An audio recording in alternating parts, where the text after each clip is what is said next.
Hello guys, welcome back to my channel Vaibhav विस्तार से। जैसा आप सभी को पता है कि मैं जयपुर सिटी को एक्सप्लोर कर रहा था और मैंने लास्ट एपिसोड में आपको आमेर फोर्ट और नाहरगढ़ फोर्ट के बारे में डिटेल में सब कुछ बताया। अगर आपने वो वीडियो नहीं देखी है तो आप वो वीडियो जाके देख सकते हैं, ये लिंक में ऊपर आ रहा होगा। आज की ब्लॉग में हम लोग जयपुर को लोकली एक्सप्लोर और करेंगे। बहुत सारी प्लेसेस हैं, सिटी पैलेस है, अल्बर्ट म्यूज़ियम है, एंड देन हवा महल है, बहुत सारी चीज़ें हैं। कुछ ऐसे भी पॉइंट्स हैं जो उतने फेमस नहीं हैं, उनको भी मैं ट्राई करूँगा कि इस ब्लॉग में लूँ। लेकिन उसके पहले ये आपको मेरी बाइक दिख रही है, इस बाइक को भी खाने की ज़रूरत है। हम लोग तो रोज़ खा पी रहे हैं, लेकिन इस बाइक को अब खाने की ज़रूरत है। इसके पहले 1000 किलोमीटर कंप्लीट होने वाले हैं, 952 किलोमीटर्स अप्रॉक्स हुए हैं। तो ये बाइक अब जाएगी सर्विसिंग के लिए। तो मैं बताऊंगा आपको ये भी कि आप सुजुकी की अपनी बाइक्स कैसे सर्विस करा सकते हैं जयपुर में, और कहाँ पे सर्विस सेंटर है, कितना टाइम लगता है अगर आप सर्विस कराने आते हैं। मैं सब कुछ डिटेल में बताऊँगा।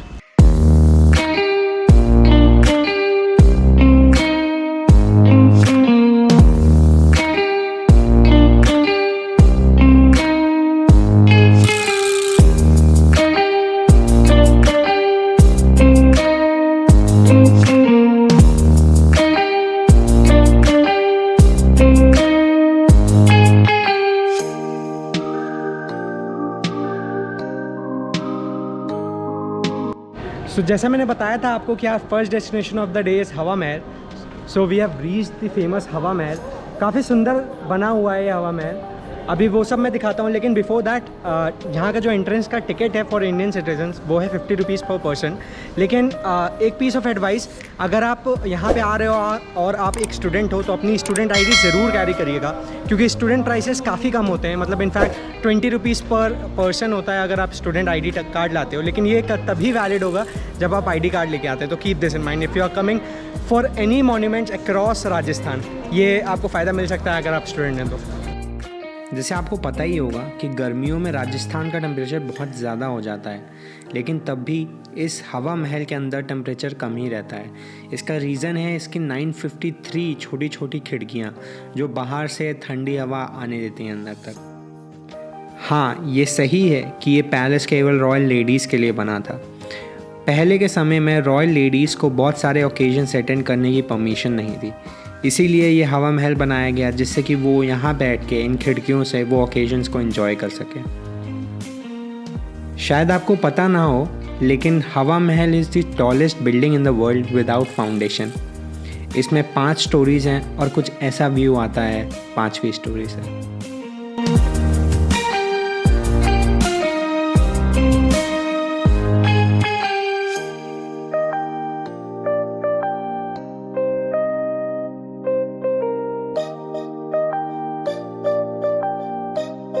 तो मैं सिटी पैलेस आया था घूमने, और सिटी पैलेस ही मेन रेसिडेंस है रॉयल फैमिली का।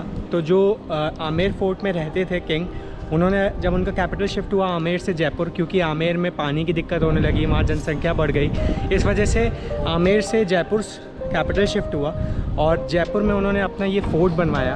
ये आपको जो दिख रहा है, this is where the royal family lives. यहाँ पे ऊपर फ्लैग लगा हुआ है, वो जो ऊपर दिख रहा है आपको, उसमें 5 कलर्स हैं। और ऐसा करा जाता है कि जब पैलेस के अंदर किंग होते हैं, जब सिटी में प्रेजेंट होते हैं, तो एक ब्लू कलर का फ्लैग ऊपर भी लगा दिया जाता है। तो दैट शोज़ कि किंग अभी पैलेस के अंदर है। अभी के प्रेजेंट किंग जो हैं वो 23 ईयर ओल्ड हैं और वो अडॉप्टेड हैं, क्योंकि जो लास्ट किंग थे 2011 में उनकी डेथ हुई, उनकी कोई रियल संतान नहीं थी, तो उन्होंने अडॉप्ट किया था इनको। और ये इंग्लैंड में इनकी पूरी पढ़ाई कंप्लीट हुई, और अब इनकी बेसिक सोर्स ऑफ इनकम जो रहती है वो पैलेस के जो भी टूरिस्ट आते हैं, जो कैफेटेरिया वगैरह बने हुए हैं, यहाँ पे प्री वेडिंग फ़ोटोशूट्स होते हैं, इवेंट्स होते हैं, फिल्म की शूटिंग्स होती हैं, उन सब से अर्निंग होती है। और मेन जो मैंने बताया था आपको कि आमेर फोर्ट से सारे फर्नीचर गोल्ड और सिल्वर के लाके इसी पैलेस में रखे गए हैं, और उसकी एंट्री टिकट होती है 2000 पर पर्सन। और वो सारे आपको फर्नीचर्स और जो एक्चुअल राजा के टाइम में यूज़ होते थे वो रखे हुए हैं, आप लोग देख सकते हैं। तो जैसे मैंने बताया था कि मेरी बाइक के लगभग 1000 किलोमीटर कंप्लीट हो चुके हैं, और 1000 किलोमीटर पे पहली सर्विस सुजुकी में बोलते हैं कि करा लेनी चाहिए। तो I didn't want to take any risk, क्योंकि आगे की राइड लंबी होने वाली है, तो शायद वारंटी पे वो इफेक्ट करता अगर मैं सर्विस नहीं कराता 1000 पे। तो I am here at the Vivek Motors. यहाँ पे सर्विस सेंटर भी है और शोरूम भी है। तो अगर आप जयपुर में सर्विस कराने का सोच रहे हैं अपनी कोई भी प्रीमियम बाइक सुजुकी की, तो यहाँ पे ईजिली हो जाएगी। मेरी फ्री सर्विस थी, लेकिन तुम्हारा भाई थोड़ा इंटेलिजेंट है, वो सर्विस बुकलेट भूल आया होटल में ही, तो खैर वो थोड़ा चार्ज एक्स्ट्रा पड़ रहा है, लेकिन भैया बहुत कंसिडरेट है यहाँ पे, तो वो कह रहे हैं कि आप कल ला के दे दीजिएगा सर्विस बुकलेट, आपका रिफंड हो जाएगा जो भी अमाउंट लग रहा है। तो that is a good thing. So bike service होके आ गई है और बाइक में सर्विस होने में लगभग 1.5 घंटे का टाइम लगा है, और इसमें इसकी धुलाई हुई है, पॉलिश हुई है, वो सब तो ठीक है, लेकिन ऑयल चेंज हुआ है और ऑयल फिल्टर चेंज हुआ है और सर्विस चार्ज पड़ा क्योंकि मैं सर्विस बुकलेट नहीं लाया था, लेकिन प्रॉब्ली कल वो वापस हो जाएगा क्योंकि भैया ने कहा है आप अपनी सर्विस बुकलेट ले आइएगा और वो रिफ़ंड कर देंगे। अभी तक मैंने आपको जयपुर के बारे में, जयपुर का रिच कल्चर, अच्छे अच्छे मॉन्यूमेंट सब कुछ दिखाए। अब प्लान है हम लोगों का, वैसे प्लान तो था कि उदयपुर निकलने का, लेकिन क्या हुआ कि हमें वेदर फोरकास्ट के बारे में पता चला और उदयपुर में बहुत भारी बारिश होने वाली है अगले 3 दिन। तो फिर मैंने सोचा कि क्या फ़ायदा उदयपुर जाने का, क्योंकि बारिश में वैसे भी होटल में ही बैठे रहेंगे, घूम नहीं पाएंगे। तो वी हैव डिसाइडेड कि will go to Jodhpur instead, और जोधपुर से अपना सर्किट बाद में उदयपुर कंप्लीट करेंगे। तो प्लान ऐसा कुछ है कि अभी जोधपुर जाएंगे और फिर जोधपुर के बाद जैसलमेर जाएंगे। और प्लान में चेंजेस होते रहेंगे क्योंकि ये थोड़ा डायनेमिक हो गया है और मैंने होटल्स बुक नहीं करे थे अभी इसी वजह से, क्योंकि मुझे पता था कि बारिश थोड़ी प्रॉब्लम कर सकती है और प्लान को फ्लेक्सिबल भी रखना था। तो खैर जैसा भी है, अब मैंने पूरी बाइक सैडल अप कर ली है और अब बस निकलते हैं अपनी जर्नी जोधपुर की तरफ। Bye bye Jaipur, will meet you सून।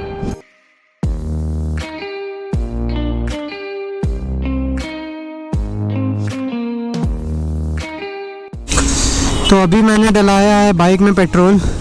यहाँ पे राजस्थान में 106 रुपये लीटर चल रहा है नॉर्मल, और अगर आप एक प्रीमियम पेट्रोल डलाते हैं तो उसका प्राइस है 168, और यूपी में 98 के लगभग मिल रहा था। खैर जैसा भी है, मैंने टंकी फुल करा ली है। अब निकलते हैं आगे अजमेर की तरफ।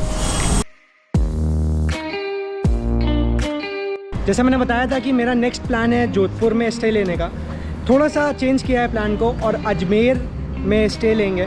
अजमेर में स्टे लेने का मेरा मेन रीज़न ये है कि मुझे दरगाह शरीफ का दर्शन करना है, तो इसलिए मैंने सोचा कि जल्दी जल्दी में करने से अच्छा है आज का स्टे वहाँ लेते हैं ओवरनाइट, कल कंटिन्यू करेंगे अपनी जोधपुर की जर्नी। तो अभी अजमेर से लगभग 50 से 60 किलोमीटर दूर है, एक ढाबे पे रुके हैं, खाना खाया है, चाय ली है और दाल मखनी ली थी। यहाँ पे एक भैया है, उन्होंने पूछा आप यूट्यूबर हो, ये सब बातें हुई, फिर उन्होंने चैनल देखा और काफ़ी तारीफ़ करी। बहुत अच्छा लगता है जब कोई अननोन आदमी आता है तारीफ़ करता है आपके कंटेंट की, तो काफ़ी खुशी हुई। खैर अब कंटिन्यू करेंगे जर्नी अपनी अजमेर की तरफ, लेकिन एक प्रॉब्लम हो गई है कि जब मैं वीडियोस रिकॉर्ड कर रहा हूँ गोप्रो पे, तो अडेप्टर थोड़ी सी प्रॉब्लम कर रहा है जिसकी वजह से ऑडियो रिकॉर्ड नहीं हो रही है। So please bear with me, और अगर ऑडियो रिकॉर्ड नहीं होगी तो मैं वॉइस ओवर करूँगा, तो प्लीज़ डोंट माइंड। मैं जाके अजमेर में ही देखूँगा क्या प्रॉब्लम हो रही है इसके साथ, उसके बाद उसको फिक्स करूँगा। ऑडियो रिकॉर्ड होगी या नहीं होगी, लेकिन एनीवे मैं बोल दूंगा जो मुझे बोलने का मन है। तो हुआ क्या अभी कि मीटर पे ऑयल चेंज का एक इंडिकेटर ब्लिंक होने लगा। मुझे लगा भाई ये क्या हुआ, अभी तो मैं सर्विस करा के आया हूँ कल, आज ऑयल चेंज कैसे कह रहा है। तो मैंने कंफर्म किया जहाँ से मैंने कानपुर में ख़रीदी थी बाइक, उन्होंने मुझे बताया कि ये ऑयल चेंज का इसलिए फ्लैश कर रहा था क्योंकि जिन्होंने सर्विस करी उन्होंने रीसेट नहीं करा। तो वो एक्चुअली 1000 किलोमीटर्स में जब पहली सर्विस होनी थी तब के लिए वो ब्लिंक होने लगा कि you have to change your oil, इसलिए। तो मतलब everything was fine, it was a false alarm. मुझे लगा कि इट इज़ सेइंग कि ऑयल कम है या किसी वजह से आपको चेंज करना है ऑयल। सो जयपुर को अजमेर से कनेक्ट करने वाला जो हाईवे है NH 448, वो बहुत ही अच्छा बना हुआ है, वेल बिल्ट हाईवे। आपको कोई भी दिक्कत महसूस नहीं होगी राइड करते वक्त, एकदम मस्के की तरह आपका पूरा डिस्टेंस कवर हो जाएगा।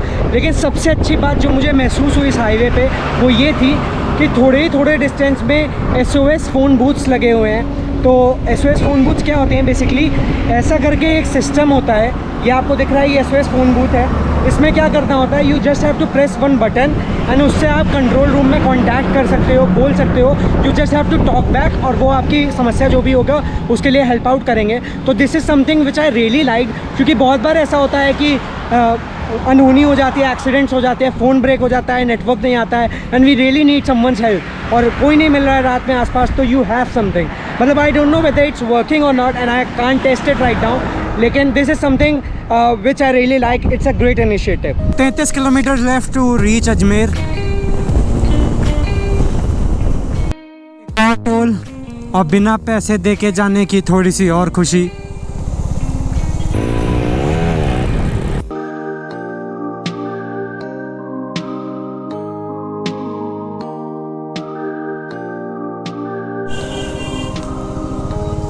ये दरगाह का जाने वाला रास्ता है। आई डोंट थिंक यहाँ पे कोई होटल होगा इतने पास, थोड़ा पीछे जाके ही लेना पड़ेगा, लेकिन मैं एक बार चक्कर मार के देखना चाहता हूँ जस्ट टू बी श्योर कि अगर कोई मिल जाता है होटल तो मैं ले लूँगा।